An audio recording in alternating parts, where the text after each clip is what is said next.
இப்போ அந்த மாரி இருக்குது சிச்சுவேஷனு. இதெல்லாம் நம்ம பேசுறதெல்லாம் 4 வெளில பேசணும். யூடியூப்ல இது ரெக்கார்ட் பண்ணி நம்ம மக்களுக்கு வந்து சொல்லுங்க. கிளிப்பிங் எடுத்து போடுங்க. இது மாரிலாம் கஷ்டப்படுறாங்க. அதை யார் வந்து தடுக்கிறது?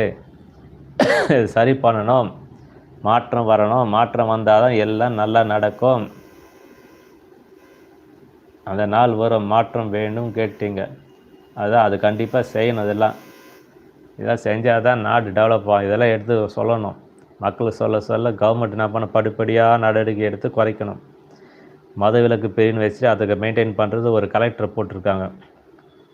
அவர் தான் மதுக்கு பர்மிட் கொடுப்பார். வருஷம் வருஷம் பர்மிட் கொடுத்து இந்த கடைக்கெல்லாம் நான் கொடுக்கலான்னு கொடுக்குறாரு.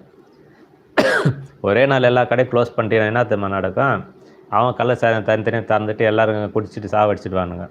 அதனால் கவர்மெண்ட் என்ன பண்ணணும், படிப்படியாக குறைச்சிட்டே வரணும். மெயின் ஏம் மது விலக்கு தான். 100% பூரண மது விலக்கு தான். அதான் ஸ்கீமு. நம்ம பேசுறது அங்கே சட்டசபையில் நாளைக்கு பேசணும். இந்த மாதிரிலாம் ஜனங்க பேசிட்டு இருக்கிறாங்க. எடுத்து நடவடிக்கை எடுங்க. கொஞ்சம் நம்ம குறைக்கலாம். கடைகள்லாம் குறைப்போம். நிறைய கடை வச்சுருக்கோமோ அது கொஞ்சம் கொஞ்சமாக குறை. என்ன பண்ணுவாங்க தெரியுமா கவர்மெண்ட்டு?